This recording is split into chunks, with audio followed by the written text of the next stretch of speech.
संभाजी राजांच्या लहानपणी घेतलेल्या या कठोर शिक्षणामुळेच ते पुढे एक कर्तबगार योद्धा आणि प्रशासक म्हणून घडले.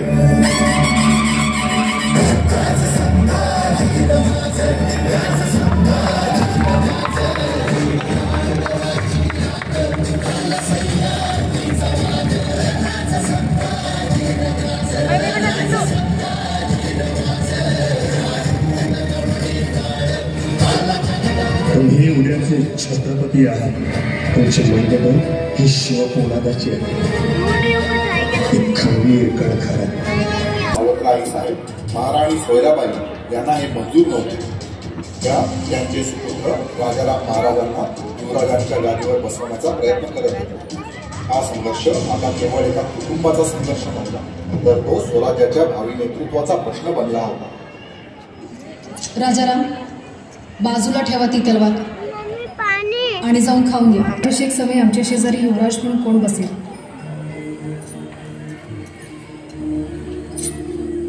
ही बघा आमची नवी तलवार शंभूदादाने दिली आहे. उद्या चालवायलाही शिकवणार आहे. पण नुसती शिकून का, तर त्यांच्यासारखी चालवायला शिका. हो, उद्या होणाऱ्या राज्याभिषेकाचा दरबार तयार झाला. आपण पाहिला नुसता दरबार पाहण्यापेक्षा उद्या दरबारात युवराज म्हणून बसायला त्यांना जास्त आवडेल. त्यांना की तुम्हाला? हो, शंभूराजे तुमच्याकडे आई म्हणून बघतात. तुम्ही तसंच वागा, त्यांच्या आईसारखं.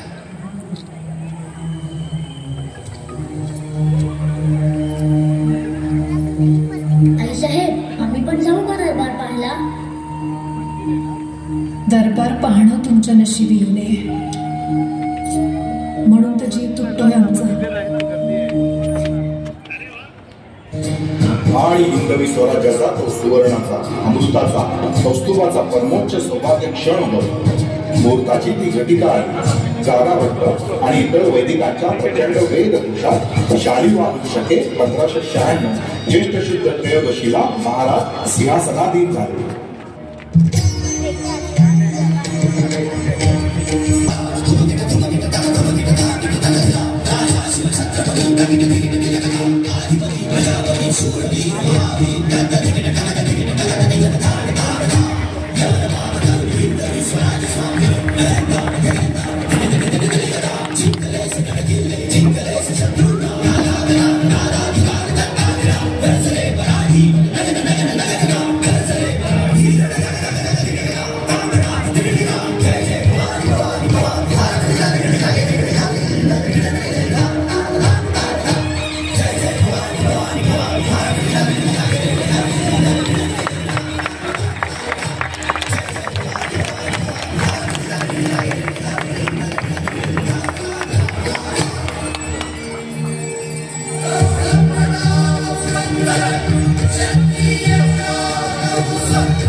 अनुभवत होतो, पण स्वराज्याच्या चेहऱ्यावरील हा आनंद जास्त दिवस टिकणार नव्हता. कारण महाराणी सोयराबाईंच्या मनात शंभूराजांबद्दल द्वेष होता. आणि म्हणूनच स्वराज्याचे उत्तराधिकारी शंभूराजांऐवजी राजाराम व्हावे यासाठी त्या प्रयत्न करू लागले. बंधू खंबीरराव होते हे स्वराज्याचे सरसेनापती होते. भैरवाईच्या मध्ये अंबीरावांचे शंभूराजांवर प्रेम असल्या कारणाने ते शंभूराजांनाच स्वराज्याचा उत्तराधिकारी म्हणून पाहत होते आणि अशा प्रकारे या राजकारणाला सुरुवात एका भाऊबीजेच्या दिवशी झाली.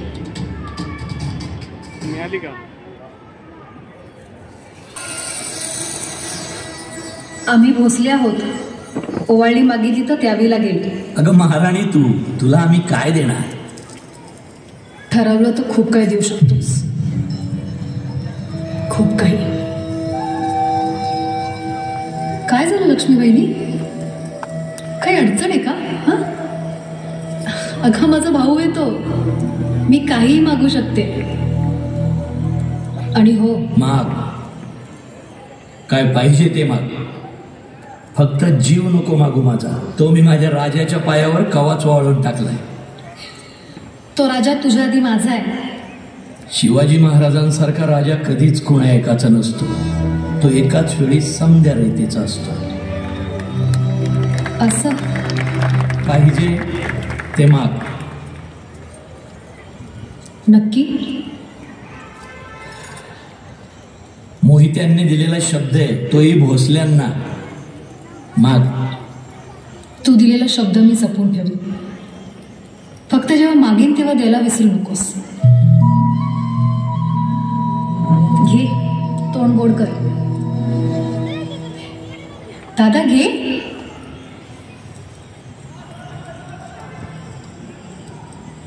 सरसेनापती घेताय ना?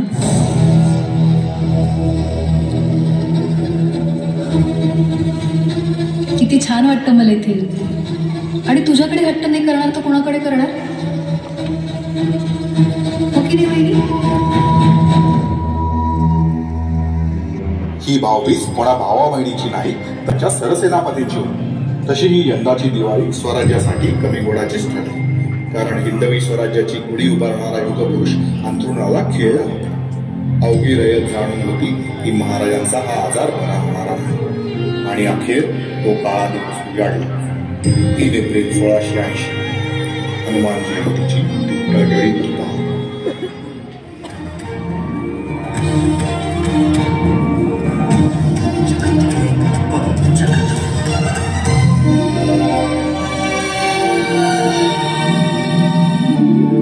शिव शिव उग्र जटाधर शंभो शंभो.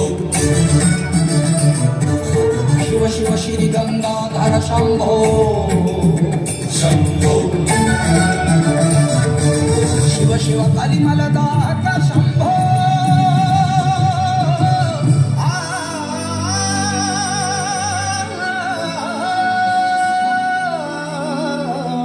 शंभो कारक शंभो कारक शंभो शंभो शंभो कारक शंभो कारक शंभो कारक शंभो शंभो शंभो कारक. क्षत्रिय तेज शिव तांडव शंभो शंभो शंभो. तांडव प्रचंड गिरी तांडव शंभो शंभो शंभो. केशरी ध्वज संस्थापक शंभो. अवतार समिधा अर्पण शंभो तेजात्मज शंभो. अवतार समर्पित तेजात्मज शंभो. अवतार समर्पित तेजात्मज शंभो.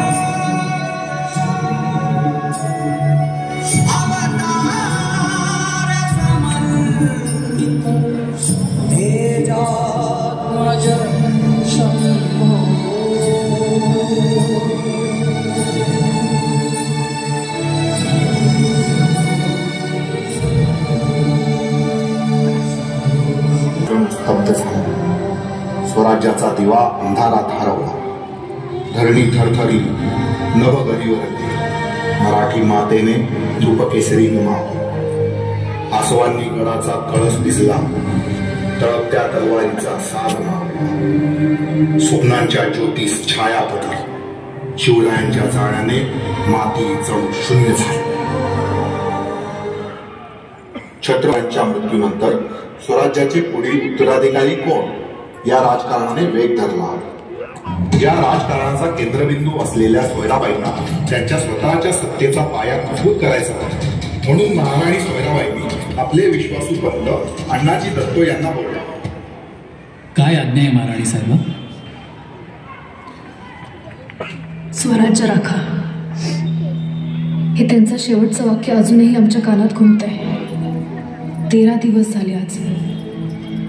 राजाशिवाय गादी अजून किती दिवस अशीच राहणार?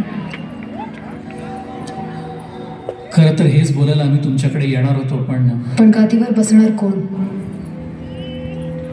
संभाजी का राजाराम या विवंचनेत अडकलात की काय? हो, अडकलोय. म्हणूनच तर तुम्ही सांगा महाराणी साहेबा, कोण बसेल गादीवर? राजाराम बसेल गादीवर. संभाजी पन्हाळ्यावर असताना? संभाजी काय?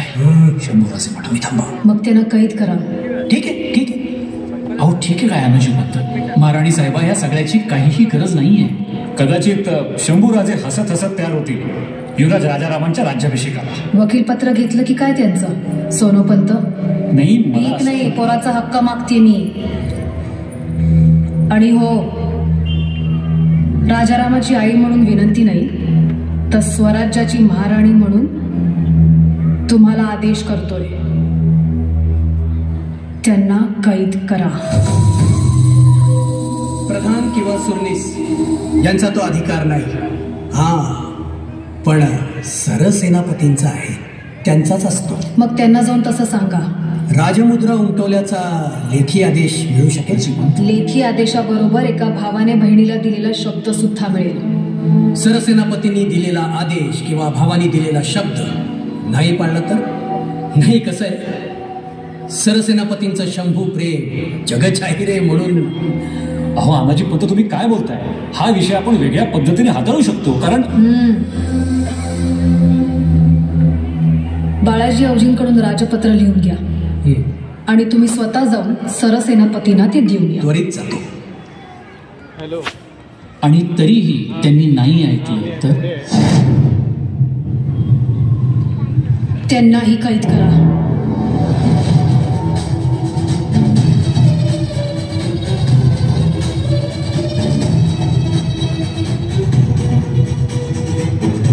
बाळाजी आवजी चिटणीसांकडून राजपत्र घेऊन अनाजी पंत आणि सोनोपंत संभाजी राजांना अटक करण्याचा आदेश घेऊन हंबीररावांकडे आले.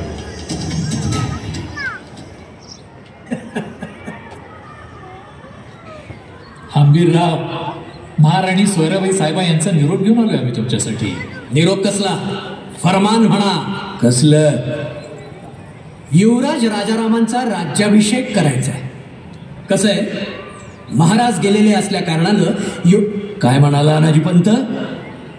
महाराज गेलेले असल्या कारणानं. महाराज गेले. अनाजी पंत, जोवर क्षितिजावर सूर्य वर येतोय तोवर सह्याद्रीच्या कुशीतून महाराज रोज उगवणार. जय भवानी. आलं ना आपसुकच समद्यांच्या तोंडातून जय शिवाजी. तुमच्याच सख्या भाच्याचा राज्याभिषेक करायचा आहे, त्यामुळे संभाजी नावाची अडचण.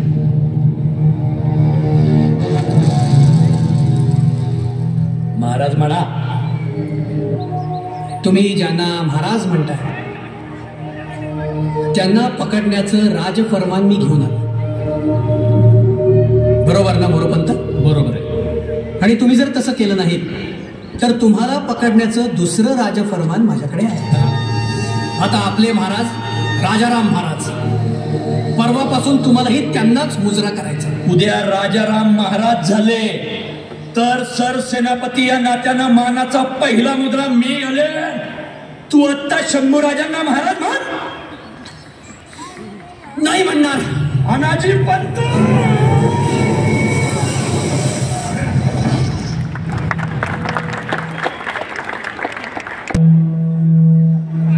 महाराणी सोयराबाईंच्या मनात तुमच्याबद्दल विष घालून तुमच्या अटकेचा प्रयत्न केलाय पंतांनी.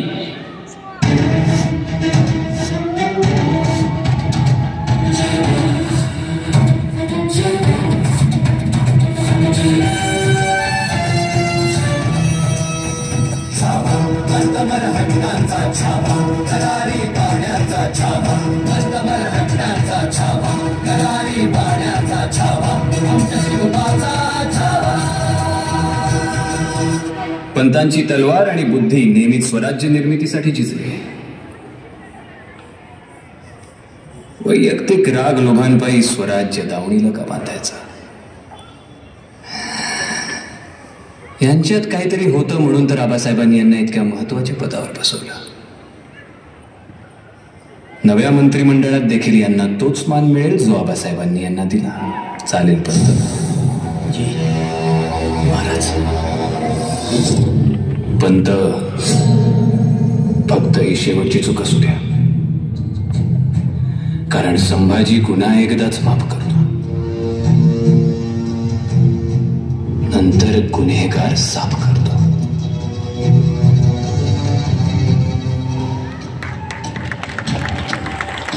एवढं प्रेमात पंतांनी पुढे जाऊन पहिली चूक केली. औरंगजेबाचा मुलगा अकबर याच्या मदतीने त्यांनी स्वराज्य विरुद्ध कारस्थान आणि पुन्हा एकदाच माफ करणाऱ्या शंभूराजांनी त्यांना हत्तीच्या पायी. तरी सुद्धा महाराणी सोयराबाईचा राजारामांसाठी चाललेला राजसत्तेचा प्रवास काही केल्या कमी होत नव्हता.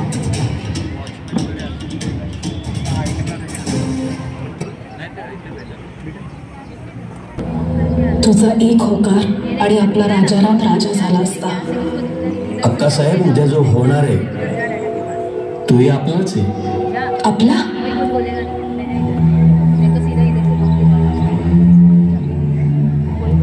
मग तुझा तो आपला मोगलांना जाऊन का मिळाला होता? हे कधीतरी तुम्ही सगळ्यांनी तुमच्या मनाला विचारा.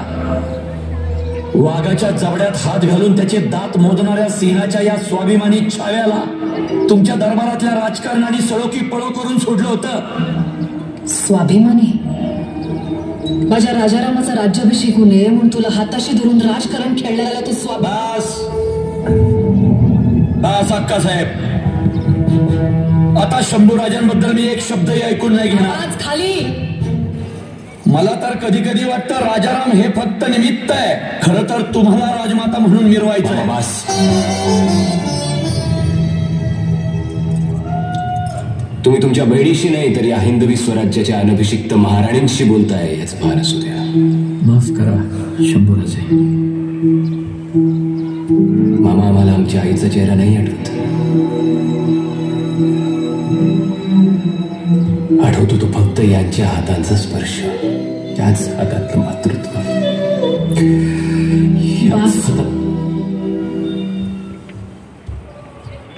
तुमच्या तोंडून आम्हाला आमचं कौतुक ऐकण्यात काही रस नाही. सावत्र असलो तरी तुमचा थोरला मीच. आईसाहेब, थोरले थोरले म्हणून तुम्ही रायगडावर इतका मिरवलत की थोरलेपणाच्या ओझ्याखाली माझा राजाराम नेहमी धाकलाच राहिला.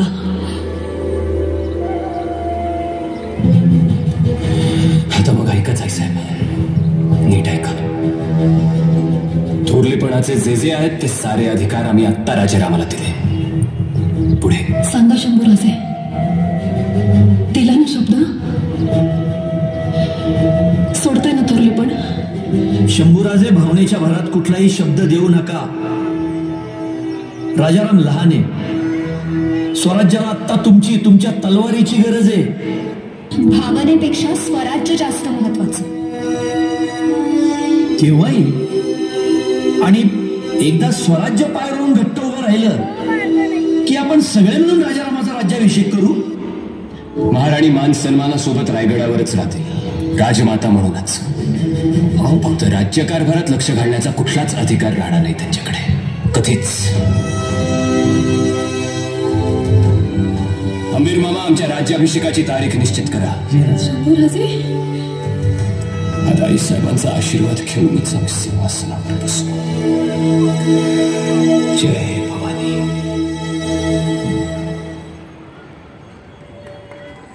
पूर्ण चखली खल तठ्ठई मन कठ्ठई सौरठ्ठिल्लियो सद्द धिसी भई मद्द दवी भई रद्दत दिल्लियो औरंग रद्दत दिल्लियो औरंग रद्दत दिल्लियो.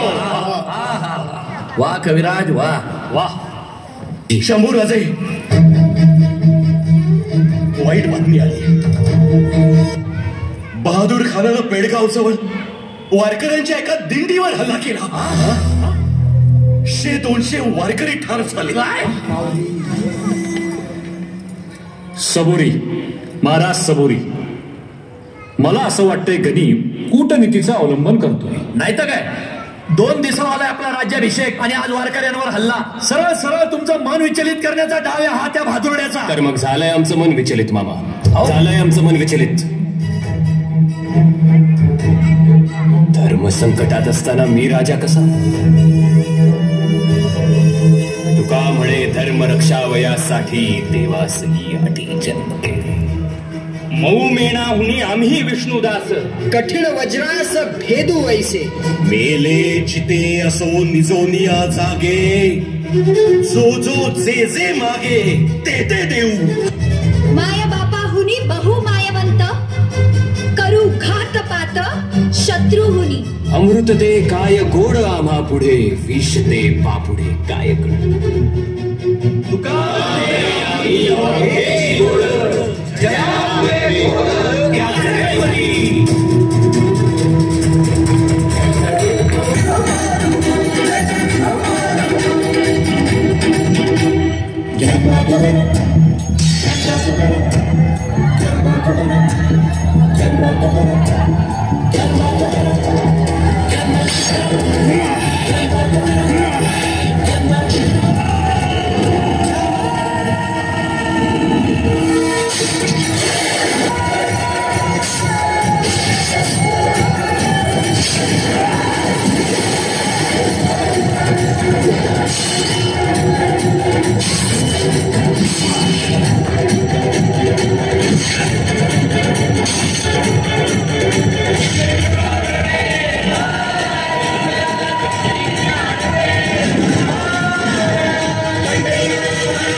गनिमाच्या रक्तामासानं मातलेला माझा हा राजा धुवायला आता अशा 7 नद्या 7 समुद्र बी कमी पडतील.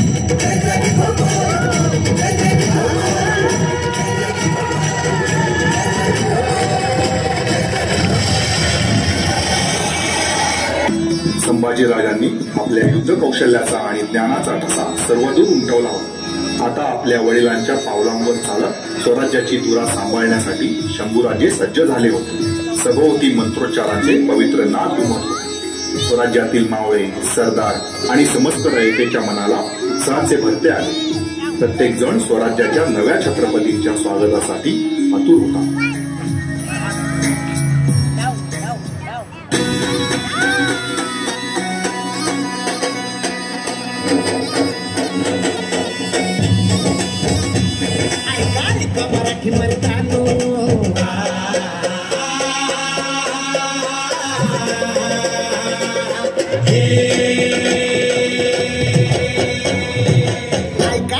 मराठी मर्दानो, ऐका ऐका मायल हे किन्नो, ऐका ऐका चंद्र सूर्यानो, पळत्या बाळानो, रान किल्ल्यानो जी.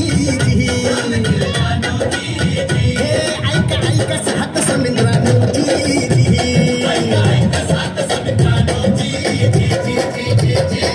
ऐका ऐका असली नवलाई, किती जन्मात घडली नाही. बादशाही पुढे पायाशी जी. छतावर नाचे शिवशाही बादशाही पुढे पायाशी जी.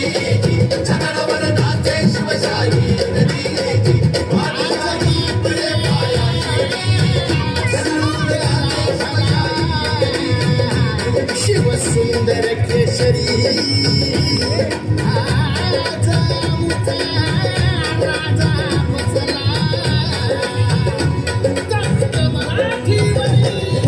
युगायुगाची पुंडाई,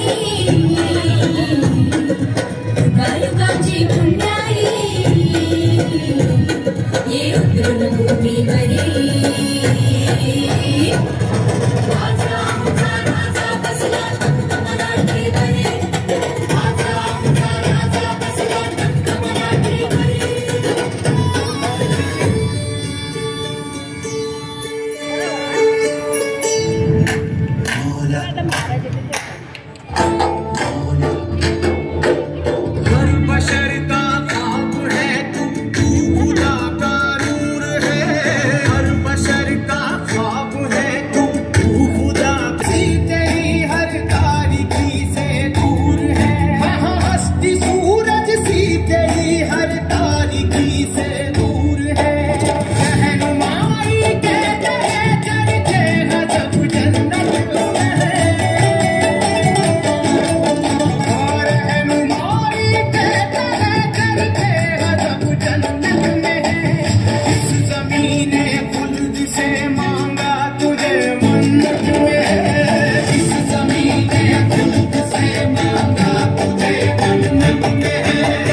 मी संभाजीराजे बिन शिवाजीराजे भोसले या हिंदवी स्वराज्याचा या भूमंडळाचा छत्रपती होईल त्या क्षणापासून रयतेचे रक्षण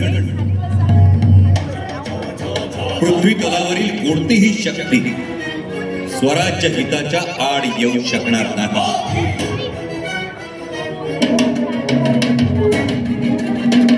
स्वराज्याच्या रक्षणासाठी आणि संवर्धनासाठी मी सर्व सुखांचा त्याग करेन.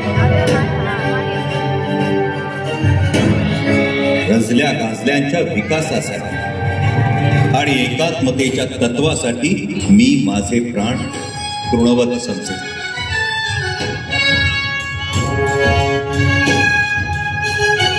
हे मी रयते समोर रयतेला दिलेलं वचन.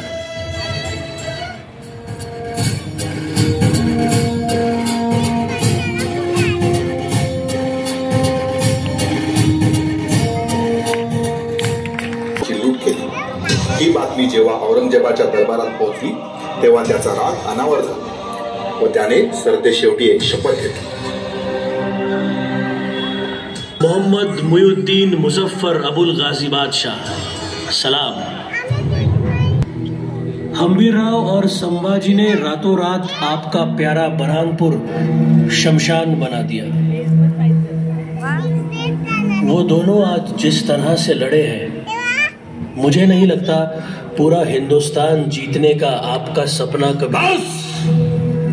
बस उम्र कट गई सिवा सिवा करते करते. अब क्या इस उम्र में संभा संभा हम्बीर हम्बीर करता फिर मैं. अब्बू जान, यहाँ दिल्ली में बैठकर दक्कन जीत नहीं सकते. उसके लिए हमें दक्कन जाना होगा. आज ये आलमगीर औरंगजेब कसम खाता है कि जब तक मैं दक्कन जाकर उस काफिर बच्चा संभा को मार नहीं डालता तब तक ये किमांश अपने सर पर नहीं पहनूंगा.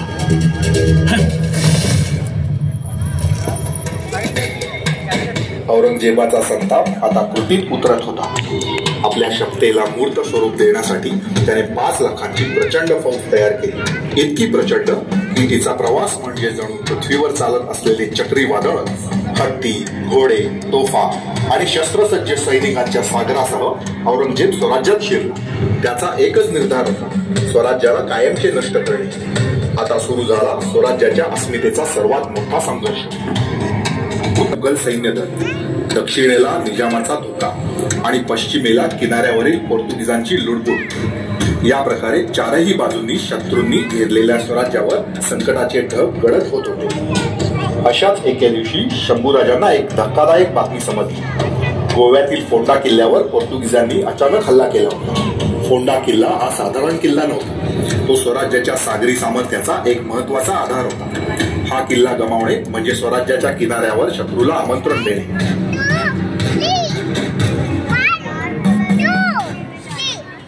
थोरले महाराज नेहमी म्हणायचे, मावळत्या दिनकरात डुबणारी मोगलाई आणि उगवत्या हिरण्यगर्भात हिंदवी स्वराज्य बघायचं. मी आता औरंगजेबाला पुन्हा दिल्लीला नाही जाऊ देणार. इथेच कुठेतरी सह्याद्रीच्या कुशीत सोपवणार. तुमची इच्छा आहे ना त्याला इथं गाडायची, मग तुम्ही खड्डा खणायला घ्या. त्याला खड्ड्यापर्यंत आणायची जबाबदारी माझी.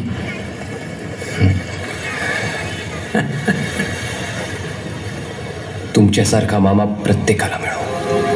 अहो, तुमच्यासारखा भाचा मिळायलाही नशीब लागतं शंभूराज. आज हा संभाजी जे काही आहे ते फक्त तुमच्यामुळे हंबीर बाबा. आता औरंगजेब नावाचे असे कितीही उधाणलेले समुद्र अंगावर आले तरी त्यांना असेच पायाशी ठेव. फक्त मी असेच पाठीशी उभे राहा. जोपर्यंत तुमचा हा हंबीर मामा जिवंत आहे, तुमच्या पाठीमागं काय घडतं याची तुम्ही चिंता बी करू नका. तुम्ही समोर लक्ष द्या, स्वराज्य वाढवण्यावर. महाराज, पोर्तुगीजांनी अचानक फोंड्यावर हल्ला केलाय. किल्ल्यामध्ये यसाची आणि 200 मावळे आहेत फक्त. आजूबाजूला कुणी मोठा सरदार नाही वय? नाही.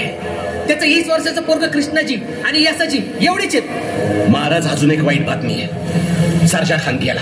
काय? औरंगाने हालल करून मारला त्याला? होय, मी स्वतःच्या डोळ्यांनी पाहिले. महाराज, आपण रायगडाकडे निघावं. मी बहिर्जी, संताजी, धनाजी, मालोजी यांना घेऊन घुसतो फोंड्याच्या किल्ल्यात. 200 भाऊ मरणाच्या दारात असताना मी रायगडावर जाऊ? अहो, पण मामा, मुघल खूप कापले. आता कोरी कातडी सोडायची. फोंडा किल्ला जिंकण्यासाठी मराठ्यांनी प्रयत्नांची मोठी पराकाष्ठा केली. अवघ्या 200 मराठ्यांनी त्या रात्री कित्येक पोर्तुगीज कापून काढले आणि मराठ्यांनी फोंडा जिंकला. हा किल्ला परत जिंकून घेतल्याने पोर्तुगीजांना छत्रपती संभाजी महाराजांचा कायमचा धाक बसला. या विजयानंतर छत्रपती संभाजी महाराज रायगडावर परतले. छत्रपती संभाजीराजे आणि महाराणी येसूबाई यांचे नाते प्रेम, आदर आणि परस्पर आपुलकीने बांधलेले होते. महाराजांच्या भेटीच्या ओढीने महाराणी येसूबाईंच्या मनात भावनांचा कल्लोळ उसळला. त्या मोठ्या आतुरतेने शंभूराजांची वाट पाहत होत्या.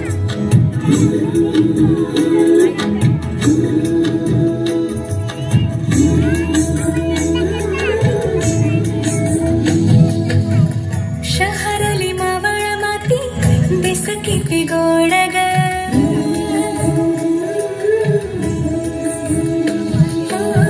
शहरली मावळ माती दिस किती गोड ग. मोहरल्या मनाला सासणाची ओढ ग. डोळ्याच्या या पडे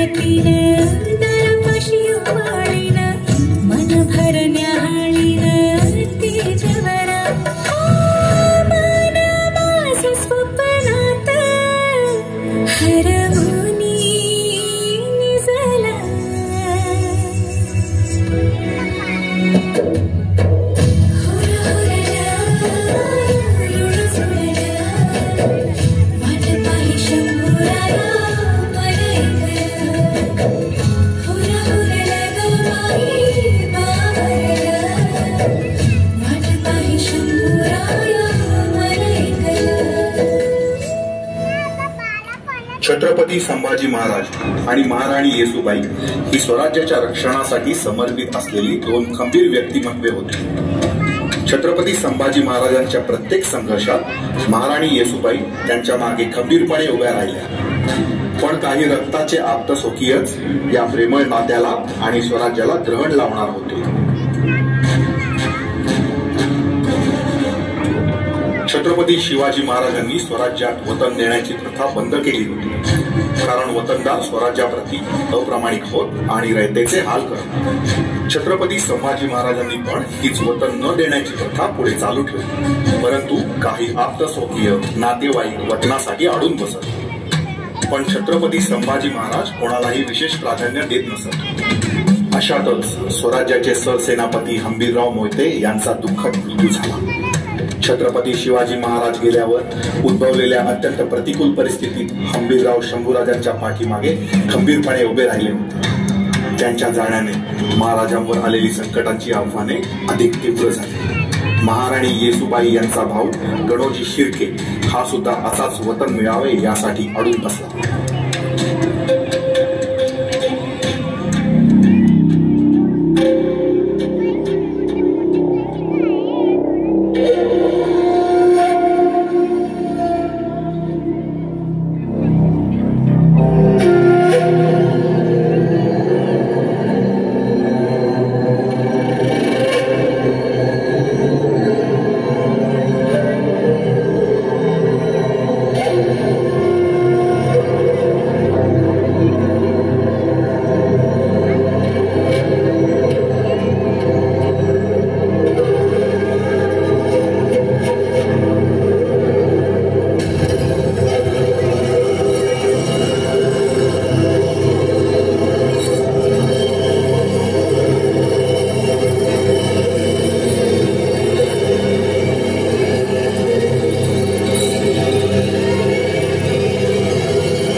छत्रपती संभाजी महाराजांनी धुडकावून लावली. त्यामुळे नाराज झालेला गणोजी औरंगजेबाला फितूर झाला. त्याने कवडीमोल संपत्तीसाठी स्वराज्याशी गद्दारी केली.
येथे निवाडा करण्यासाठी जाणार असल्याची खबर त्याने मुघलांना दिली आणि त्या दिवशी राजन निवाडा संपता संपता सूर्य बुडाला. होय कविराज, पण निवाडे महत्वाचे होते. प्रजा हिरमुसलेली आम्ही बघू शकत नाही. महाराज महाराज घात झालाय का? मी येतोय महाराज, घात झाला. गनिमी येतोय. काय गनिम? होय महाराज, निबिड अरण्यातून काट्याकुट्यातून आडवाटण अंगावर येतोय. कोणाचं एवढं धाडस? राजन नाही कविराज, मुघल एवढ्या घनदाट जंगलातून येऊ शकणार नाही. शक्यच नाही. घाट उतरताना तो कोसळून पडेल, नाही तर चकवा बसून पागल होईल. मुघल नाही तर मग कोणाची फौज आहे? आपलेच असणार कुणीतरी स्वराज छत्रपती.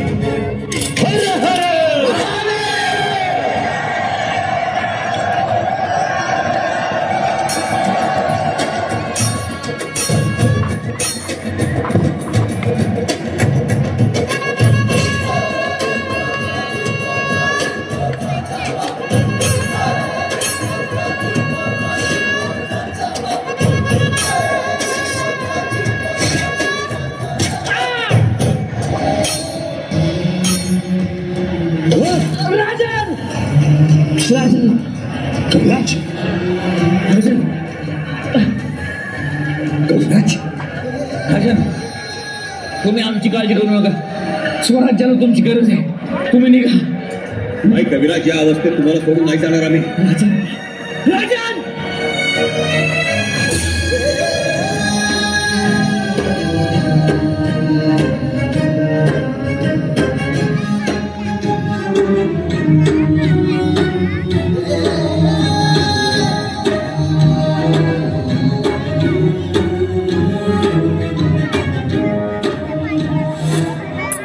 महाराष्ट्राच्या अस्मितेचे प्रतीक छत्रपती संभाजी महाराज यांना शत्रूंनी फितुरीने कैद केले होते.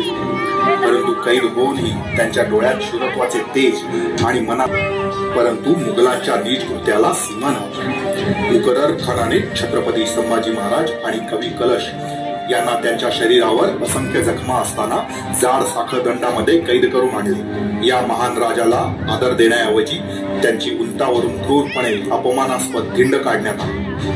आपल्या विजयाचा गर्व करत छत्रपती संभाजी महाराजांना मुघल सैनिक जणू एका गुन्हेगाराप्रमाणे बादशाहपुढे नेत होते. गावागावातून मुघल सैनिक छत्रपती संभाजी महाराजांना अपमानित करत नेत होते. परंतु या अशा अत्याचारामध्येही छत्रपती संभाजी महाराजांचे मस्तक उंच होते. त्यांच्या चेहऱ्यावर अपमानाचा नाही तर अभिमानाचा भाव होता. तो अभिमान स्वराज्याचा, धर्माचा आणि आपल्या वडिलांच्या प्रती असलेल्या प्रेमाचा.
वही अकड़, वही गुस्ताखी, वही तेज तर्रार, वही तीखी नजरें।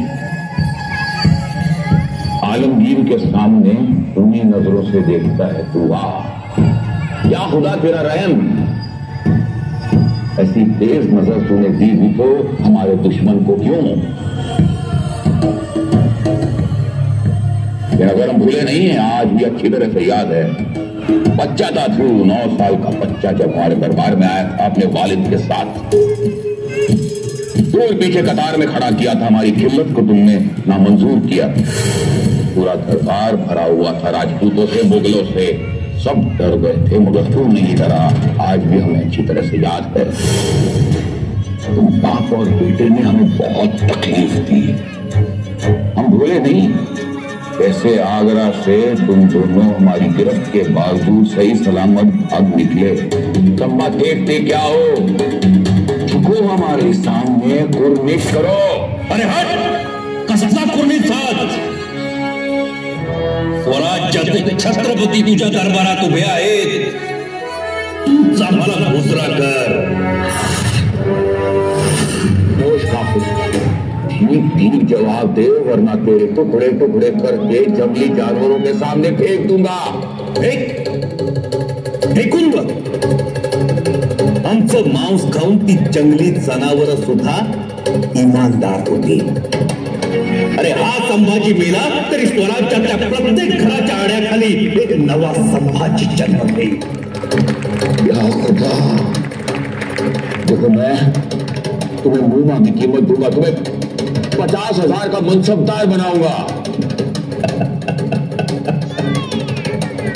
काढलास तुझा लालचचा दाणा गोटा बाहेर, मनसबदारीचे शेर पाके तुकडे काढलेस बाहेर। बादशाह विसरतोयस तू, तुझ्या भर दरबारात तुझी किल्लत उधळून लावणाऱ्या छत्रपती शिवाजी महाराजांचे पुत्र आहोत आम्ही। आणि घेणारा तू कोण? अरे हे सगळं आमचंच आहे। ही जमीन, हे डोंगर, नदी नाले, झाडं झुडपं सगळं सगळं आमचं आहे। तू कोण लागून गेला देणारा? मुळात तुला बादशाह समजतच नाही आम्ही। ही सल्तनत तुझी नाहीच, तुझं असं काहीच नाही। ही हिंद भूमी तुझी नाही। तुझ्या तंबूचा सोनेरी कळस 2 कोसावरून दिसतो, पण छत्रपतींच्या चिरेटोपातला तुरा हजारो कोसांवरून दिसतो, चमकतो।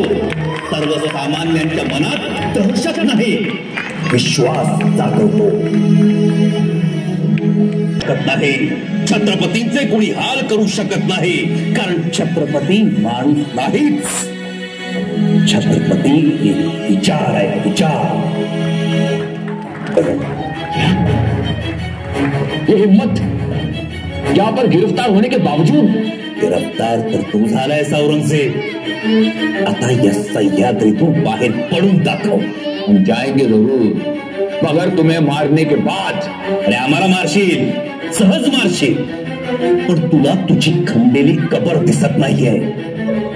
आमचे मावळे तुला याच मातीत गाडल्याशिवाय राहणार नाहीत। संभाजी,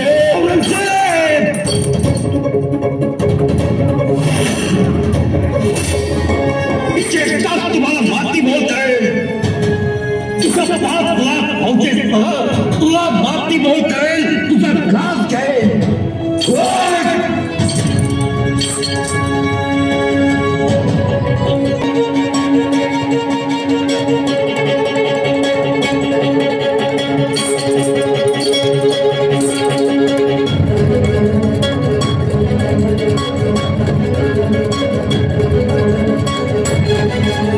मुकर्रम खान, हाँ?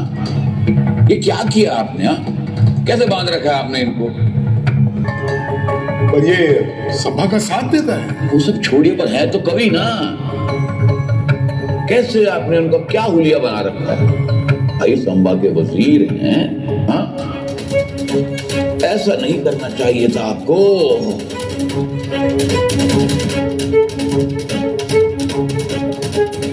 आपको तो अपनी जिंदगी चैन और सुकून से गुजारनी चाहिए, मगर अफसोस आपने बागी का साथ दिया, आप फंस गए ना।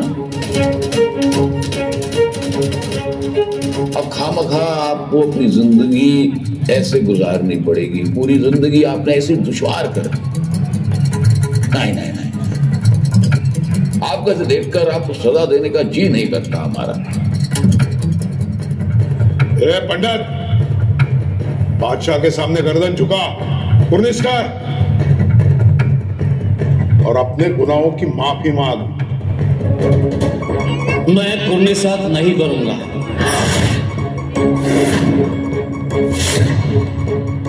पंडित, तो क्या कविता करोगे? जी, मैं कविता करूंगा। यावन रावण की सभा,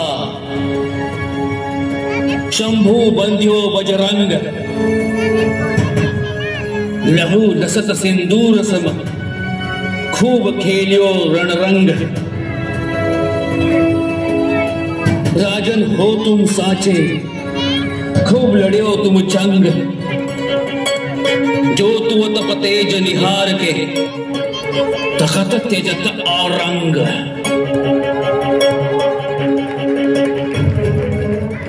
खामोश! ले जाओ इस पागल को हमारी नजरों के सामने इसी वक्त तक लिया।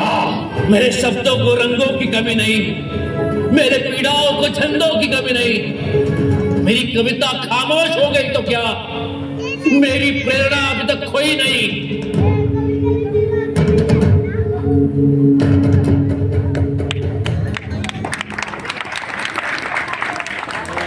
औरंगजेबाची मृत्यूची धमकी सुद्धा छत्रपती संभाजी महाराजांचे स्वराज्याबद्दल असलेले प्रेम आणि हिंदू धर्माबद्दल असलेला आदर बदलू शकली नाही. बादशहाने असंख्य प्रयत्न करूनही महाराज आणि कवी कलश यांनी आपला हिंदू धर्म सोडून इस्लाम स्वीकारला नाही.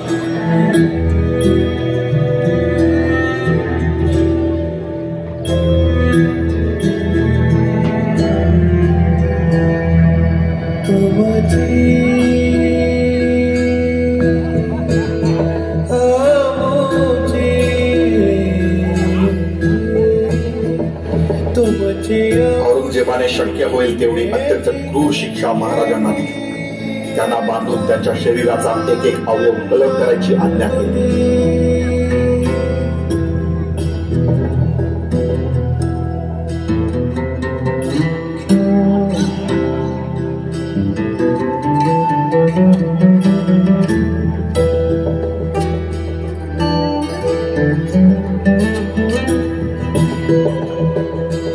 अत्यंत तीक्ष्ण वाघनखे महाराजांच्या शरीरात घुसवून मानेपासून पायापर्यंत शरीराचा प्रत्येक अवयव फाडून काढला.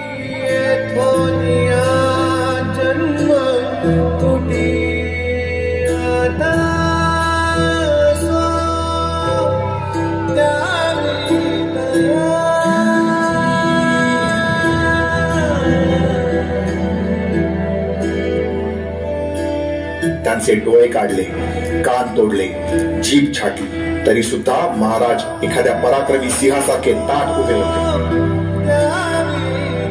अखेर बादशहाने 2 हशमांना आज्ञा केली. नंतर शरीराचे तुकडे करून भीमेच्या पात्रात टाकून दिले.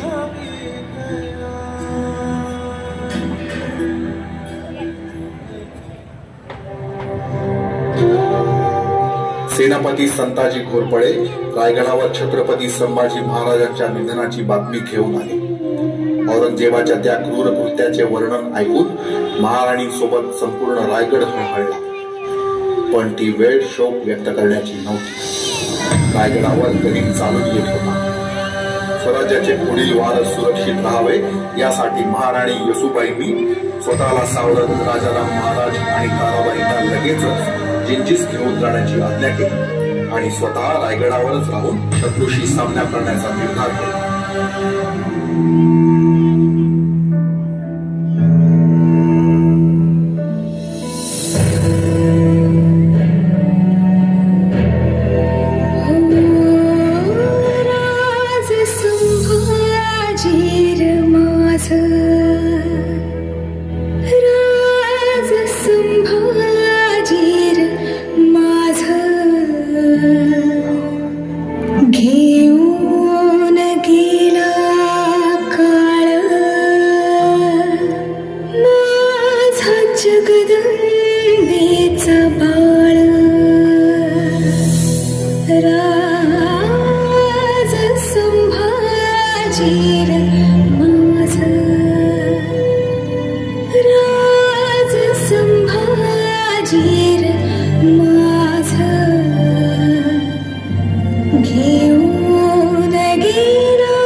स्वराज्यावर चालून येताना 5 लाखांची प्रचंड फौज घेऊन आला होता.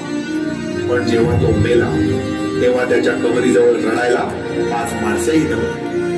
ही किमया होती छत्रपती संभाजी राजांच्या लढाऊ पाण्याची.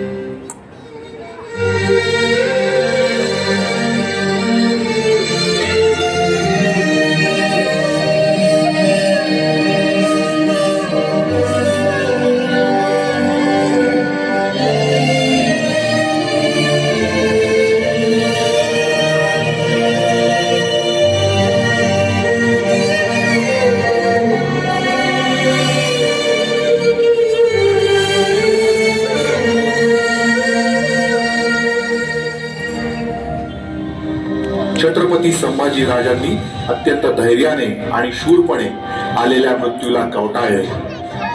छत्रपती संभाजी महाराजांच्या मृत्यूनंतर सुद्धा तळपता मराठी बाळा असूभरही कमी झाला नाही. त्यांच्या बलिदानाने महाराष्ट्राच्या प्रत्येक मराठ्यात स्फुल्लिंग पेटले. मराठ्यांच्या तलवारींना लवलवत्या जीवा फुटल्या आणि तोफा धडधडू लागल्या. संताजी घोरपडे आणि धनाजी जाधव यांनी गनिमी काव्याने मुघल सेनेला सोळोकी पळ करून सोडले आणि स्वराज्य अबाधित ठेवले. 27 वर्षे सतत हल्ले करून सुद्धा औरंगजेबाला स्वराज्य काबीज करता आले नाही. अखेरीस मराठ्यांनी स्वराज्याचे स्वप्न साकार केले. छत्रपती शिवाजी महाराजांनी मातीसाठी कसं जगायचं ते शिकवले आणि छत्रपती संभाजी महाराजांनी मातीसाठी कसं बलिदान द्यायचं ते शिकवले. स्वर्गलोकी जणू छत्रपती शिवाजी महाराज, जिजाऊ आईसाहेब आणि मातोश्री महाराणी सईबाई त्यांची वाट पाहत होत्या. या धरेवरच्या 2 अत्यंत शूर, पराक्रमी, धाडसी आणि बुद्धिवान महायोगी पितापुत्रांची भेट होत होती. हिंदवी स्वराज्याचा सिंह आणि त्यांचा छावा यांचे स्वराज्य स्थापनेचे आणि विस्ताराचे ध्येय पूर्ण झाले आणि अवतार समाप्ती झाली होती. जाता जाता त्यांनी असंख्य शूर मराठी जनांच्या मनात स्वातंत्र्याची आणि स्वराज्याची ज्योत तेवत ठेवली. शूरामी बंदिले, शूरामी बंदिले, शूरामी बंदिले.